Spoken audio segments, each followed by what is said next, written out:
What's up, everyone, and welcome to another episode of Variant the Podcast. We got a fun episode today. We got a lot of questions from the Variant Nation. Yes, from we're social finally media. doing it. I know. We've been talking about it for a few weeks now, and we've gathered a handful, and after some news topics, we're going to get down with it, get jiggy with it, so to speak. Get to some of your questions and some things that you guys want to hear us talk about. But first and foremost, we actually did a reaction video to the camera test footage that Matt Reeves just released recently for the Batsuit that's on the main Variant channel.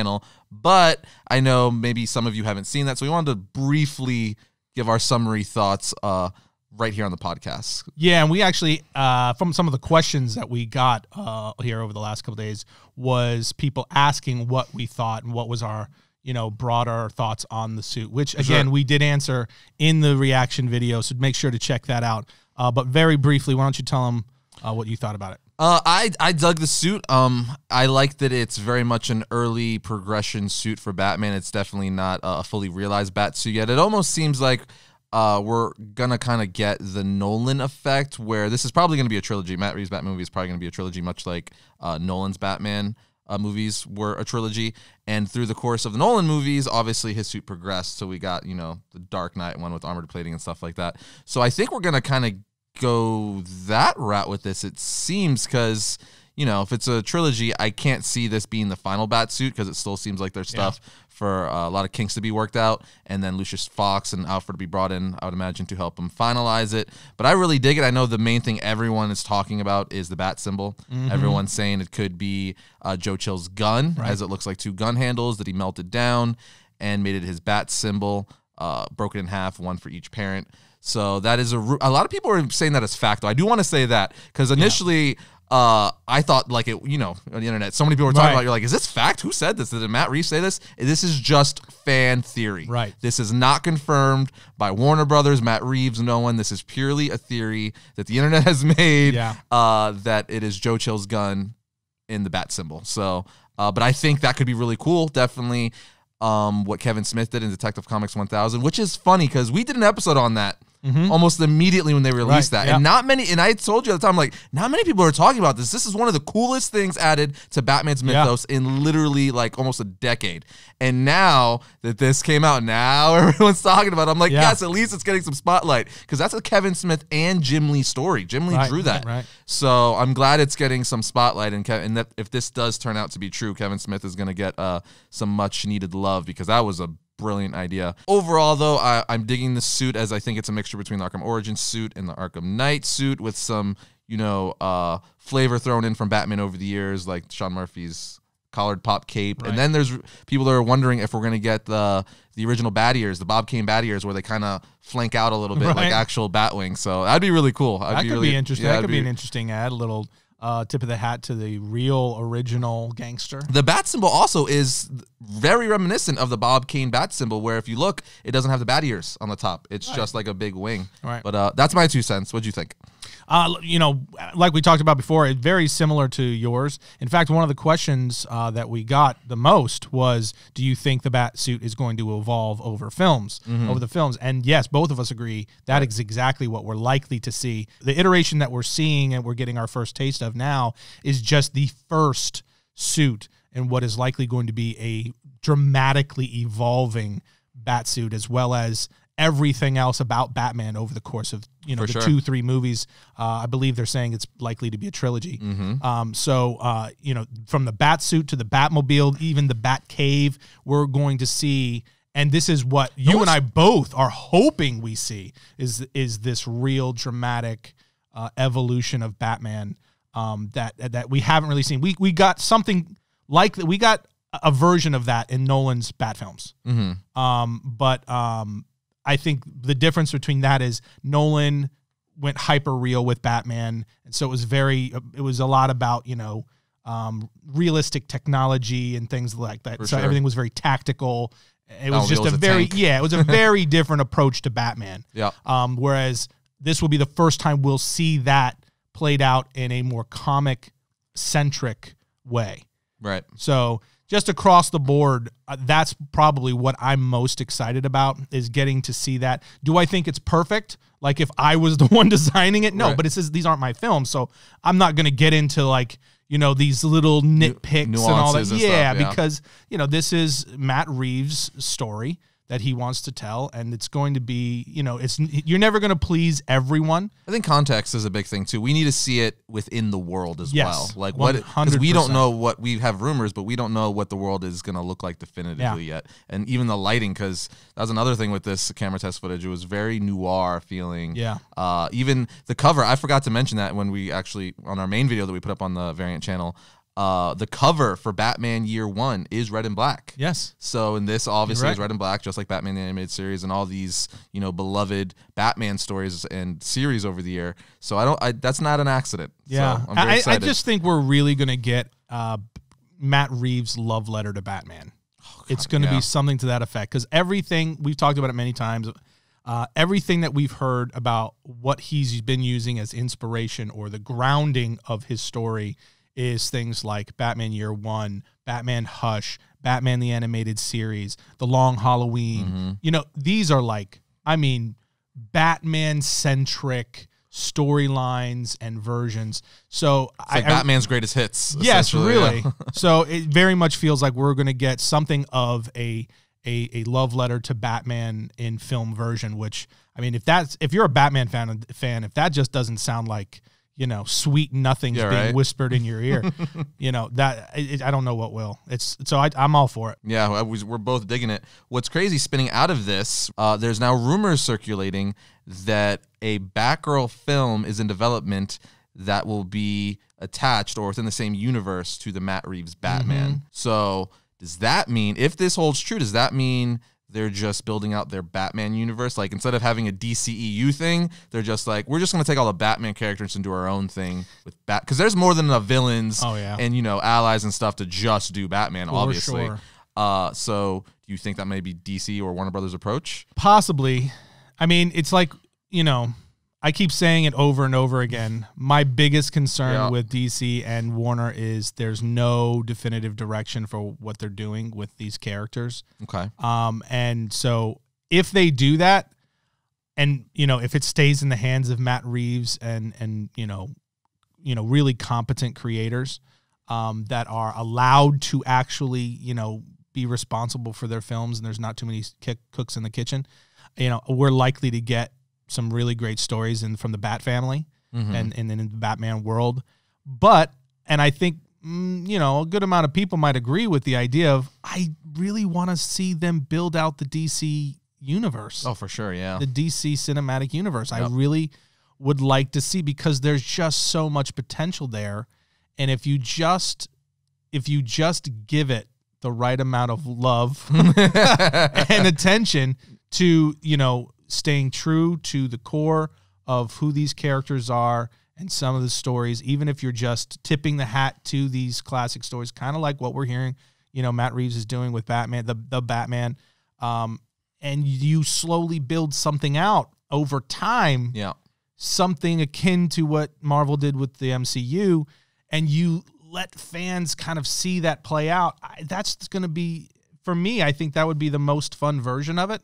Because we've already gotten just solo Batman movies several times. Tim Burton's run, then we got Nolan's run. Yep. So I would like to see them build something out more broadly. Having said that, if that is the direction they go and they just say, okay, we're not doing a cinematic universe. We're just going to build out individual characters, and we're going to do individual movies, maybe two, 3 movies that are tied together, but it's not going to be an actual universe that's being constructed. We're not going to bring it together with a Justice League or something. It's not directly connected or anything like that. If that's what they do, that's okay. That's fine too, I guess. As long as we're getting good movies, it's like whatever.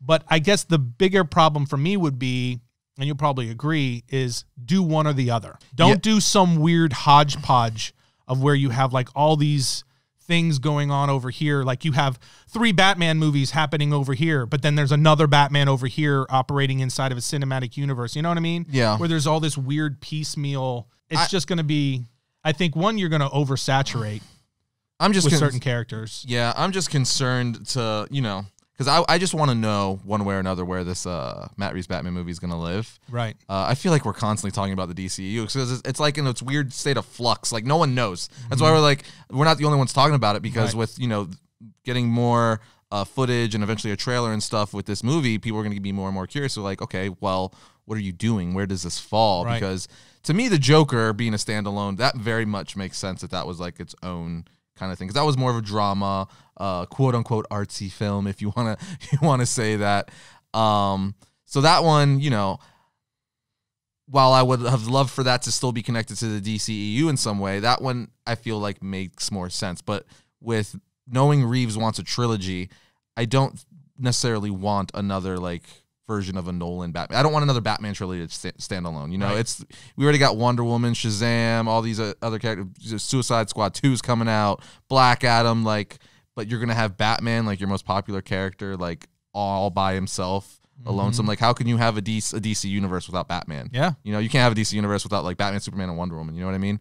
So I don't know. We don't even know what they're doing with Superman at all. Yeah, no. So I'm very, very curious. I'm wondering if there's because early on, Matt Reeves said it was connected. Early on in a podcast that was, this is probably like a year ago now. So I don't know. What if we watch the movie and we do see, like Wonder Woman somehow in it, or the Flash, because they are setting up for the Flashpoint somehow. So I don't know.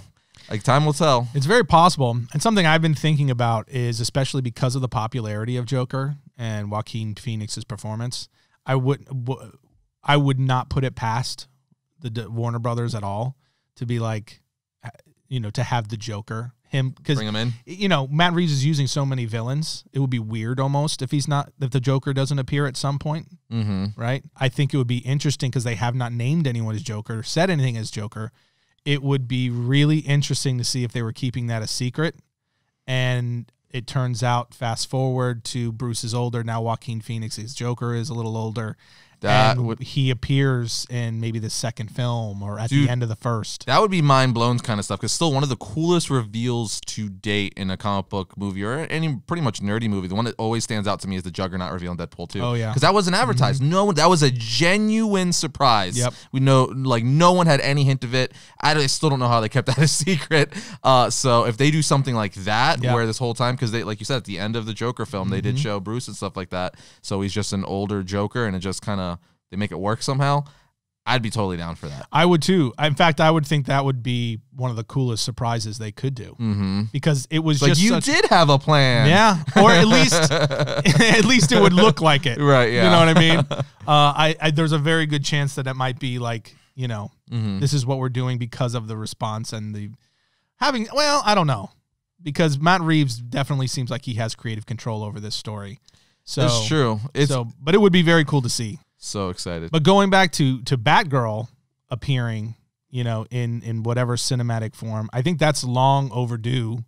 One is at least a good version of Barbara Gordon Batgirl. Well, we know Jim Gordon's in this movie. Jeffrey Wright playing Jim Gordon. So that means Barbara Gordon's in the universe. We at some might point get introduced to Barbara Gordon, right? And will we get introduced to her in this film, or will it be the next? We don't really know. Very curious. But I think it's long overdue. But most importantly, I think it's long overdue to do that really, really well. She's a great character, and she's also a very important character in the Bat family. I just want a plan. I don't want to keep talking about the DCEU stuff too much, because we always do. But I just want a plan. I want them to be like, this is what we're doing. Yes. That's it. Yep. That way none of us have to talk about it anymore. It's like, okay, at least we know one way or another, and not play the guessing game. Well, is this in the this, or is that in that, or are they still doing this with Wonder Woman? It's kind of like I totally agree. That's my biggest problem with it. It's like, just give us an idea of the direction, right, and then we can move on. Switching gears a little bit though, Sonic the Hedgehog got a movie this weekend. It debuted Valentine's weekend. It's actually the #1 opening weekend for a video game movie ever. I know, which is kind of, it's crazy, but not that crazy. It's shocking, but not shocking. Right. It's shocking because overall, video game movies haven't really done very well. So that's like, it's a shame. I'm still disappointed about Assassin's Creed. Like that should have. Michael Fassbender was in it and everything. That should have been amazing. But nonetheless, this is now the reigning champion for video game movies, at least opening weekend. I did not see it. You saw it. I did see it. You saw it with your family. It does look like a good family film. Is it a good family film? It is.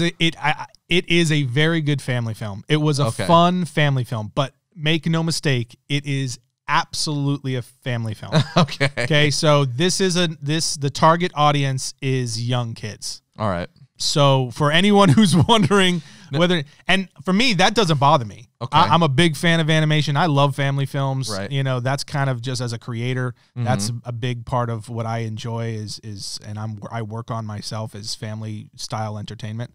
You know, even Variant is very much geared around, you know, it's all ages. Yeah. Yeah. All ages for anybody can watch it.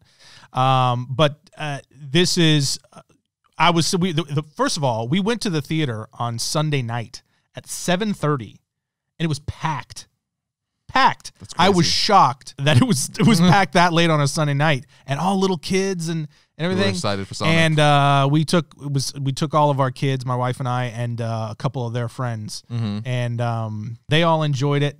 But the ones that I really saw that just loved this movie were kids like 10 and under. Okay. They were freaking out during the movie. Vocally just like cheering and excited and stuff like that. I thought, you know, there's some good and there's some bad to it as you know, as far as the movie goes. Jim Carrey as Dr. Robotnik. Imagine Ace Ventura as Dr. Robotnik, and you have something close. Not as exaggerated as Ace Ventura. Because people are saying, well, I've seen a few remarks on the internet saying that this is the return to classic Jim Carrey. Would you say that's true? I would say it was Jim Carrey doing his best impression of classic Jim Carrey. Aw, that's kind of sad. If that makes sense. It's not because he's older. Right. He's done a lot of stuff since his last performance where he did that really over the top, really overly animated comedy. Yep. You know, it's been a long time. So he did Dumb and Dumber 2. Ah, yeah. Oh, what was that? The third one? I can't even remember. It was the sequel with him and they did Dumb and Jeff Dumber, Daniels. but it was with two different people when they were younger, and then they're like, no, this is the real Dumb and Dumber 2. Exactly. So, yeah. And that one one kind of felt sad a little bit because it just felt like too much. Yeah. It was. I don't know. I'm not out of what it is. What it is.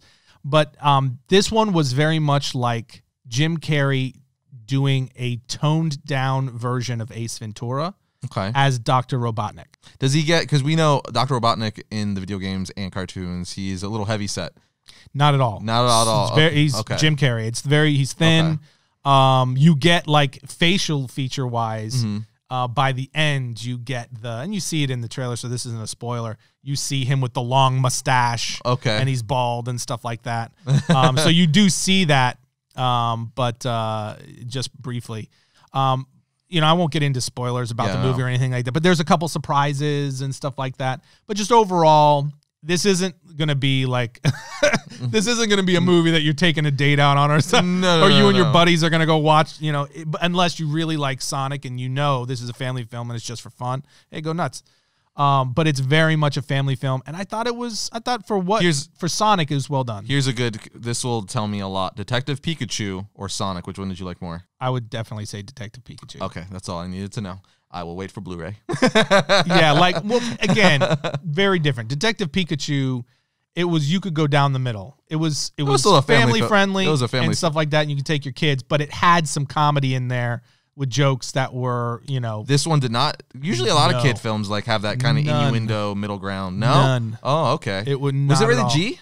No, it's PG. Okay. But it's like just for violence, like mild cartoonish violence. You know, there's some gunshots and stuff like that, but right. Very, very, very, very mild, and the comedy is very much geared towards like a lot of fart humor, and it's funny. Very much geared for kids. Well, I think I will wait for Blu-ray. You know, to be fair, I'm more of a Nintendo kid. Like I didn't. The only time I really played Sonic was at my pediatrician's office. He had the arcade thing set there, so I had Super Nintendo, the regular NES, 64. I didn't have a Sega growing up, so I'm more of a Mario guy. Okay.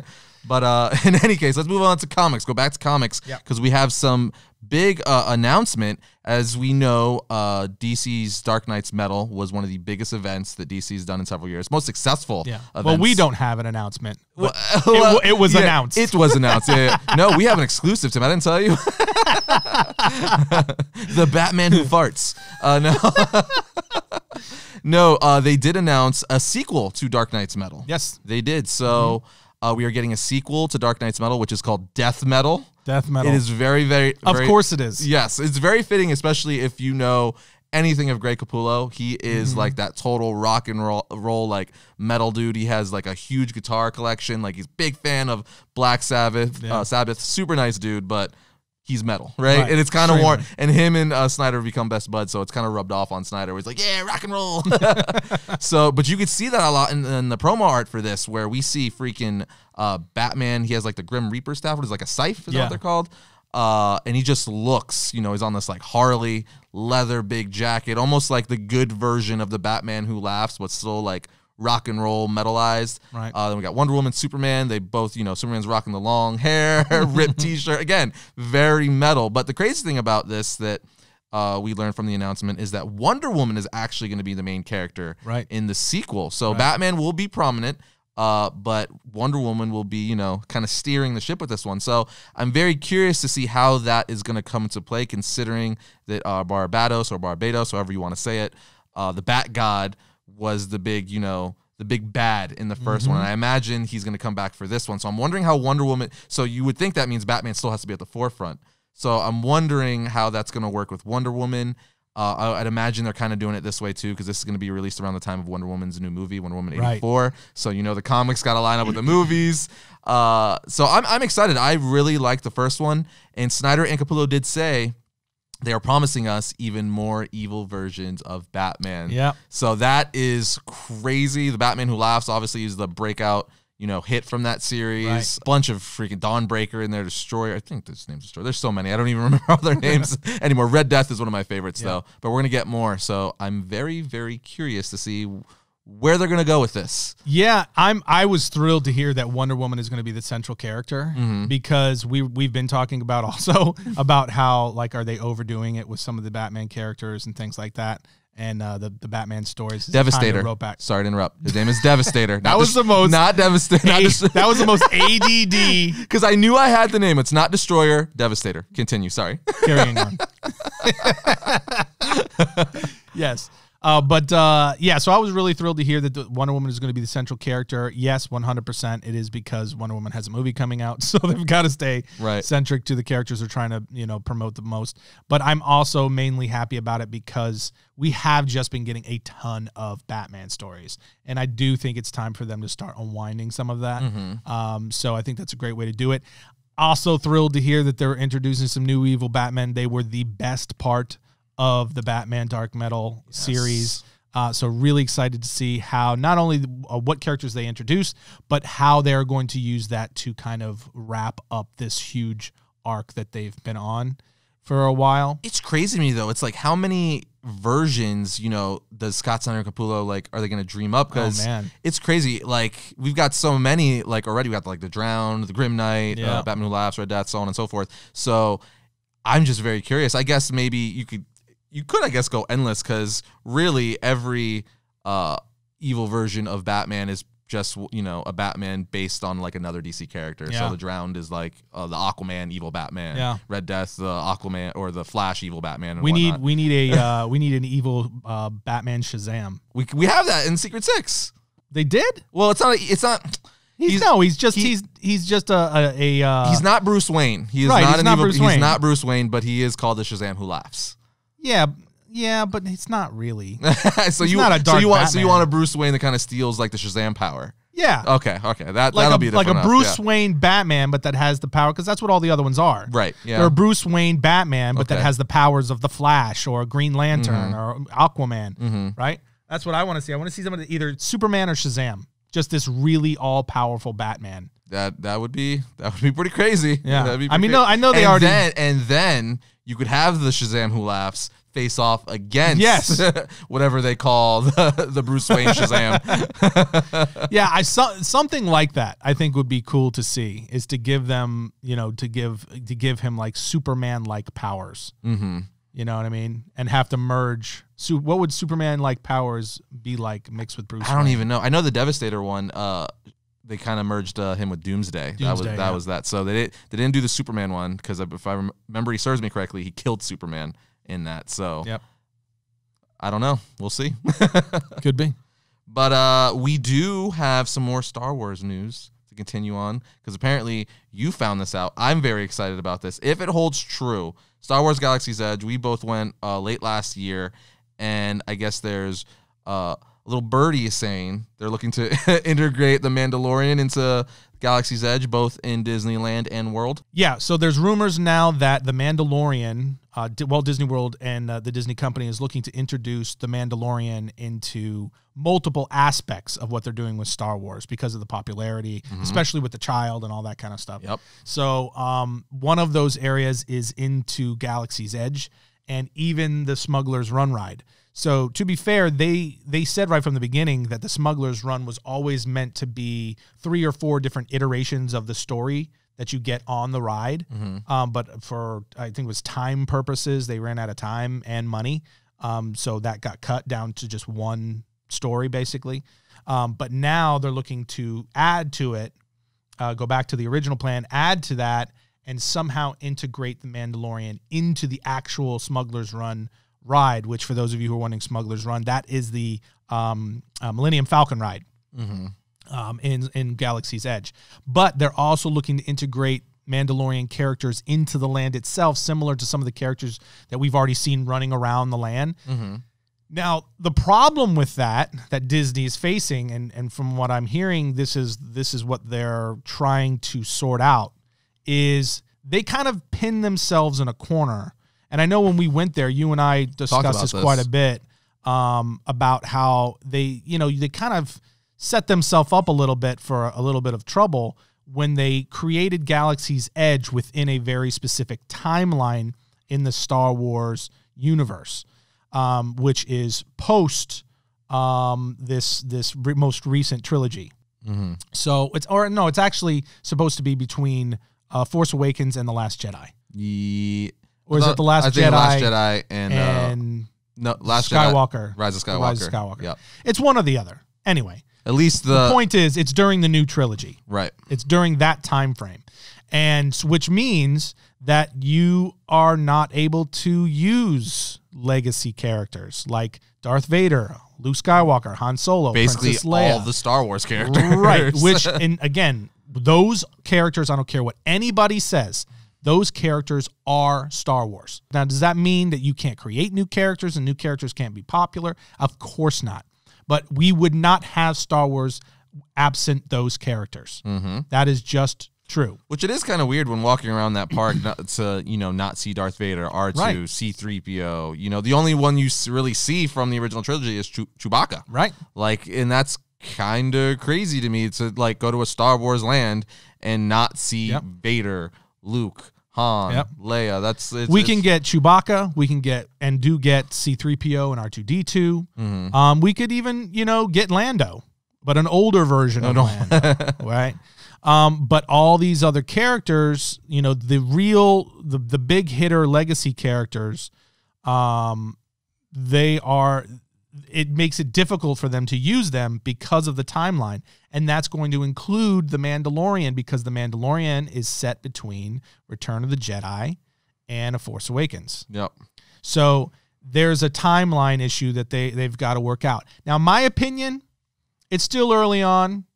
I think Star Wars fans are not going to begrudge Disney if you just say, we're not doing that anymore. Yep. It's not set in a specific timeline. This is Star Wars land for everyone. We are going to incorporate all elements of Star Wars throughout the land. I feel like that would be in their best interest. I do too. I hope they do that. I just I just don't know if they would, because with like any company, not just Disney, it's almost like you're kind of like backstepping. You're like, maybe we didn't make the right decision out the gate. So, I mean, honestly, with Disney, I would not put that past them. And most other companies, I would say probably not. At least not for a long time. So you think Disney would be big enough to be like, look, Disney we'll fix has it. a track record of correcting their mistakes. Okay. And changing course if the fans aren't happy. They've done it in the past. And Bob Iger specifically is very centric to catering to what the fans want, and also making money. He's very good at building that company and keeping it profitable. And if he sees, and again, I think that is at the heart of why we're seeing so many changes in the Star Wars background, or at least rumors of a lot of changes happening, is because they recognized fans weren't thrilled and we need to make some corrections. Yep. So, we might not get it for a little bit, but I would not put it past Disney, finding a way to make an adjustment there in at least the next 2 to 3 years. Well, all I know is I want to be able to go to Galaxy's Edge and buy the child or Baby Yoda. Yeah. Which, by the way, the Sideshow original, full scale version of the child. Yeah, bought it. Oh, did you already pre-order Bought it? You actually did it. I bought it. Wow, I'm so proud. Thank you. Yeah, that is mine. I own that thing. When is it coming out? It's expected, I believe, between May and June. Oh, that's soon, really? Yeah. Wow. I know Hot Toys is releasing one as well, and they're both going to be available at Sideshow. I went with the Sideshow. I just thought that looked so well. I mean, like anything Sideshow does, they're just amazing. The cool thing about the Sideshow one is they actually got help from the actual sculptors who made the real puppet for the Mandalorian series. So it is like the same, to the T. Yeah. The specs. They were like, here are the blueprints. There you go. You could use it. And that's why I went with Sideshow's version, because that's what they do. That's kind of their MO. And so I was like, this is Sideshow original. I'm going with it. Oh man, that just means I get to see it here. Yeah, maybe we could put it on. I'll bring it on. I'll bring it on set when it comes. Or replace it for one day with future, swap out Stan Lee. But now we got to get to some audience questions. Yes, absolutely. And we got quite a few of them. And thank you to all of you who posted your questions. There was a lot of them. And we asked you guys what you would like to see us answer, and many of you responded. So thank you to everyone, whether we get to your question or not. Thank you to everyone for posting questions.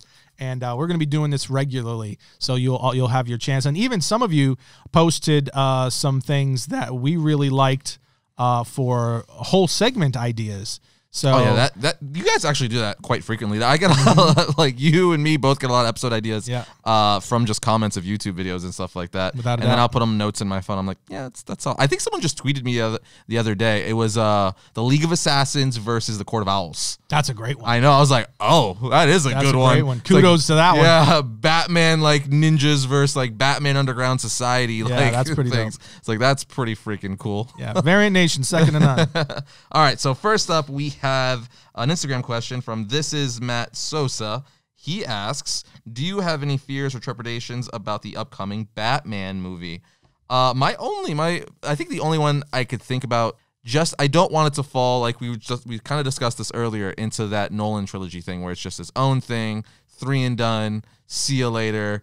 Now we don't have a Batman in the DCEU for like the next 8-10 years because a trilogy is going to take place over at least 6 to 8 years. Mm-hmm. So those would be my fears and trepidations, so to speak. What about you? Yeah, to be honest, Matt Reeves is a really capable and competent filmmaker and storyteller. I don't have a lot of fears about this one because it does seem like Warner Brothers is going to let him play out his vision for the films and the story. So I'm more curious to see what he does, and everything that we're hearing come out of it just sounds right on the nose for what, I think most Batman fans would like to see happen in a Batman film. If there's anything that you would say is a concern, it would be what you just said and what we just talked about earlier, which is I want to see this somehow play into a broader DCEU storyline that starts to finally unfold into something that is coherent. You and me both. Yeah, that's the only thing. Outside of that, I'm fully confident in what they've got coming. And again, you're never going to make everybody happy. You're never going to hit all of the right. But if we get something that is even close to what Batman the Animated Series was in an animated version.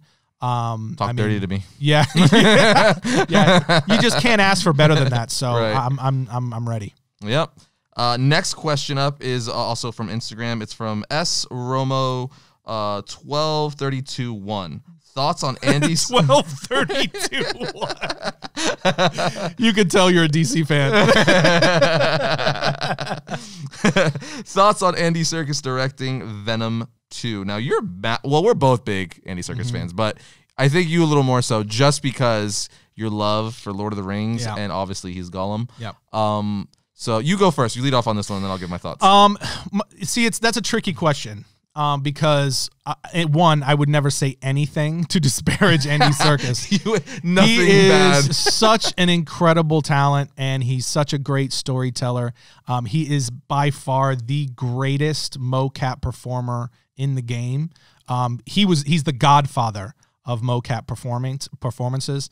And you know, he's still very green as a director in terms of actually being able to take a whole film.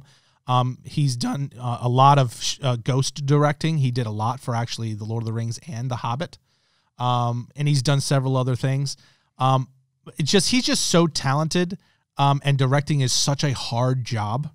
It's such a difficult thing. So, you know, the fact that, you know, a lot of people point to, you know, the film Mowgli that he did, that, you know, was supposed to come out in a broad feature release. Got a Netflix release, right? And it got a Netflix release and things like that, and say, oh, well, this was, you know, didn't work out. Look, first of all, I don't care who you are.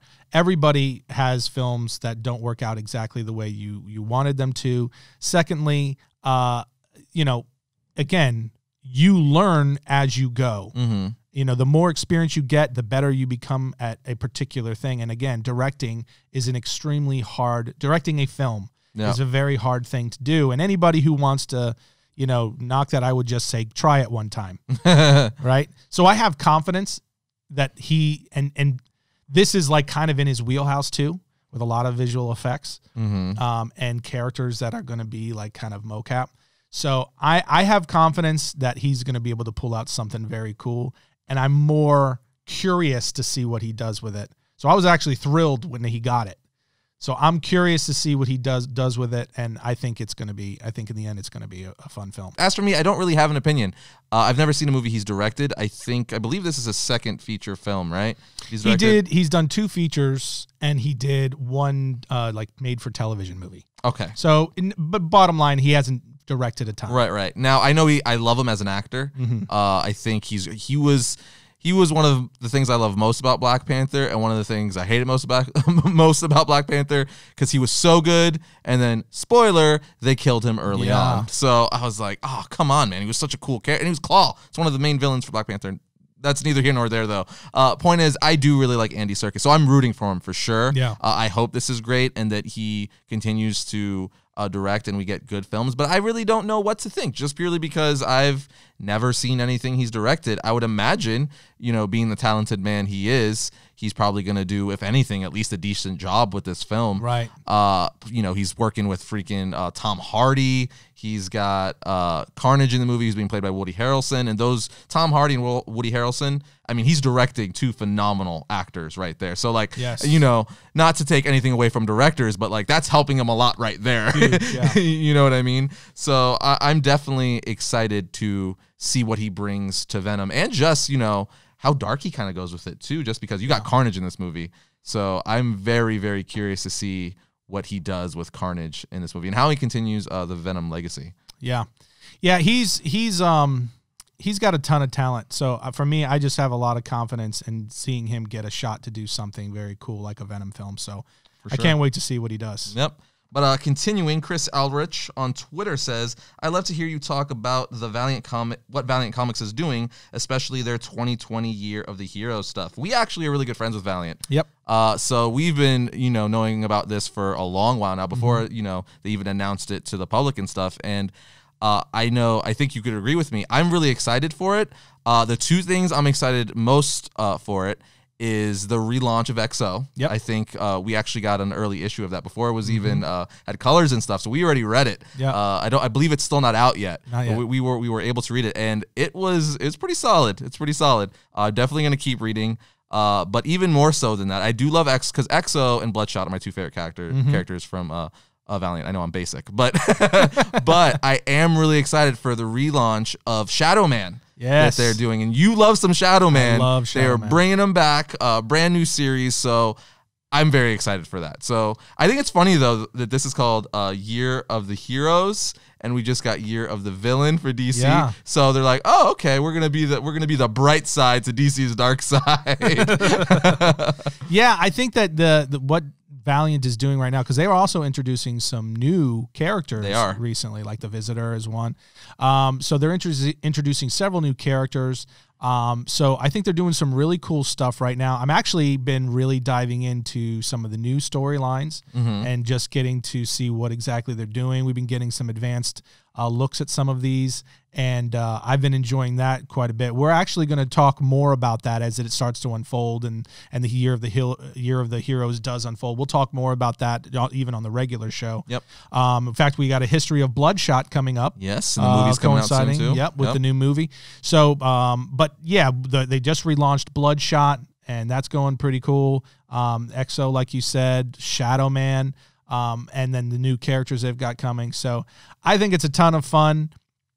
I definitely want to talk more about Valiant as they're unveiling what they've got coming over the next year. For sure. Because there was, I don't want to call it a full reboot, but, over the past couple of years, they are, kind of changing up a lot of things and shaking up their books and their characters. So I think that there's a lot to see going forward, especially now with Bloodshot getting his first film. And they also have other movies potentially in the pipeline.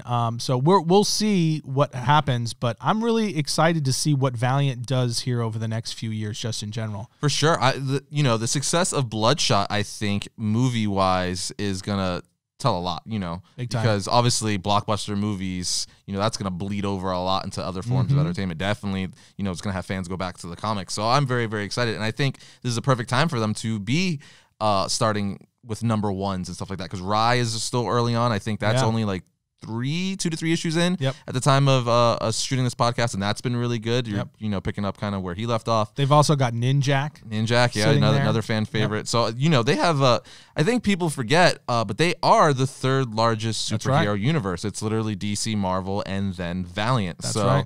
And they got a lot of good characters. I mean, Vin Diesel, A-list actor over here, Groot himself is Bloodshot. And so that says a lot right there. And with all the streaming stuff and, just the studios looking to expand their repertoire of superhero and comic-centric stories, Valiant is just ripe, ready for, for that to be plucked and to be expanded on. For sure. Yeah.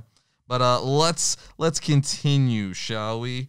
We have L.A. Howard Jr. from Twitter saying, will Birds of Prey be the last R-rated movie for the DCEU? I think definitely. Well, for the DCEU, possibly. I guess that's kind of what brings it, because the last R-rated DC movie, definitely not. DCEU, maybe, because I know, I don't think the studio necessarily wanted to do that too. That was something they were like, let's gamble. Let's see. Yeah. Because because when you have your continuity stuff, if they're trying to do anything like the MCU, you want to keep it PG-13 purely for sales, for money. Because when you make something R, sure, there's lots of movies that are R-rated that still make $1 billion, Joker, Deadpool, and stuff like that. But imagine if they were PG-13, how much more money they would have made. Right. So for the DCU, I think quite possibly, actually. I mean, unless they do something on a darker character where you literally can't make that movie without it being R, maybe. But, I think for the next few years, they're definitely going to avoid it. Yeah, my take on it would be probably not. You don't think they're going to avoid it? I don't. Yeah, I think I totally understand what you're saying, and I would even agree with it from a logical standpoint. Oh, man. But I'm going to go with probably not.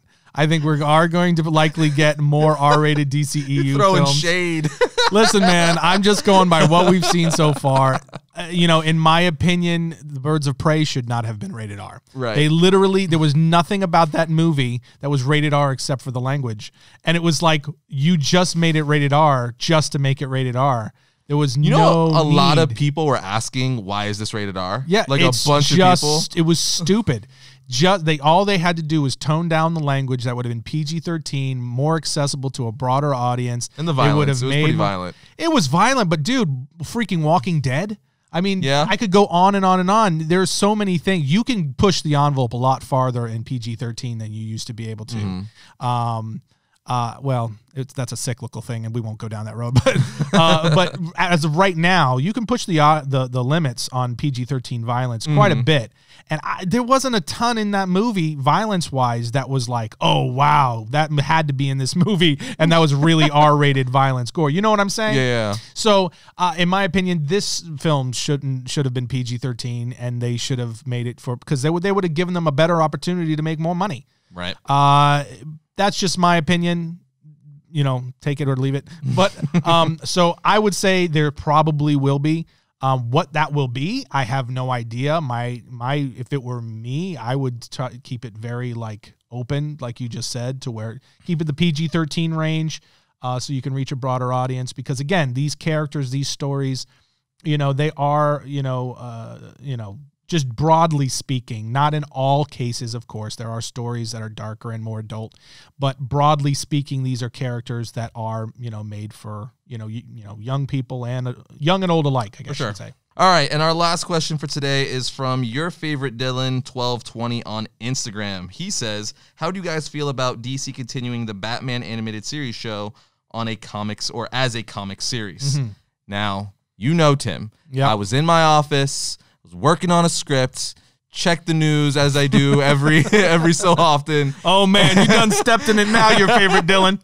And when I saw the headline, my eyes lit up. Yeah, like a Christmas tree. Dude, like a little kid on Christmas morning, because not only are they continuing the Batman the Animated Series continuity in a 6-issue miniseries, which I hope turns into a 12 and then a 24 and then a 100-issue series. But not only are they continuing it with the 6-issue series, Paul Dini and Alan Burnett are writing said series, and it's being drawn by Ty Templeton. Now, Paul Dini co-created Harley Quinn. He's one of the co-creators of Batman the Animated Series, wrote pretty much all the best episodes for Batman the Animated Series. Alan Burnett, same thing. He basically was in charge of Batman Mask of the Phantasm, did several co-creator for Batman the Animated Series, did several episodes, so on and so forth. And Ty Templeton is the artist for the original comics based off Batman the Animated Series. So he did the Batman Adventures, the Batman and Robin Adventures, the Superman Animated Series comic, which I believe was also called the Superman Adventures, so on and so forth. So they're getting OG B-Taz people back on here to continue the continuity. But even better than that, okay, is that if you've watched Batman the Animated Series and you love it as much as I do, you know that they went from Dick Grayson Robin to then Tim Drake Robin. Right. And in the comics, we know you're missing one because it's Tim Drake, Jason Todd. It's Dick Grayson, Jason Todd, and then Tim Drake. So they did this because at the time, Tim Drake was the Robin in the comic book. So they're like, to not confuse people, we'll just make Tim Drake Robin in the show. But that begs the question, what happened to Jason Todd? Well, this 6-issue miniseries is going to answer that question. Right. Paul Dini, Alan Burnett are going back and going to tell you what happened to Jason Todd and Red Hood, because he does become Red Hood now in this animated continuity, and I am so excited. We're also going to get Deathstroke, who was never in the animated series. He's now going to be introduced in this continuity. They're doing an action figure line based off of this miniseries. So DC Collectibles is going to give us a Red Hood action figure from here. Deathstroke, Asbat, Batman Who Laughs. I'm excited. That's how I feel, Dylan. I can't wait. This is actually probably my favorite news of the year so far, because everyone knows if it wasn't for this series, I wouldn't be into comic books, at least not the way I am now. Yeah. And if you couldn't tell by that little rant there, Arris is excited. But also, if you think that we're not going to cover every aspect of this series once it drops, you've been drinking. Issue by issue. You know how we usually do drinking. it? Like we wait for like 3 issues to come out. Yeah. Every issue's getting an episode. Every issue. Yeah, and it also, I think, feeds the rumors that we might be getting a return of the Batman the Animated Series. Don't tease me. On either the upcoming tease me. new HBO Max or the DC universe. Oh my gosh. So if, because they're adding to the mythos and things like that. So it definitely, for me, it definitely feeds those rumors, and God, that would be absolutely awesome, especially while you can still pull the entire cast back in. For sure. To do it. So that would be great. This was really fun news. There's really not much I can add to what you just said. This was really fun news, and just like you, I'm a huge, Batman the Animated Series fan, so I'm really excited to see what they do with it. Sure. You and I will be reading every issue, but me not nearly with the level of childlike joy and happiness, dude, that you will have. Bowl of Fruity Pebbles comic right there. It's gonna happen. It's dropping in April, and it's called Batman: The Adventures Continue, which couldn't be a better name, especially since the original animated comic was called The Batman Adventures. Right. So they're basically just slapping on continues. It's like, yes, it does. Give me some Red Hood. Yeah. Yeah.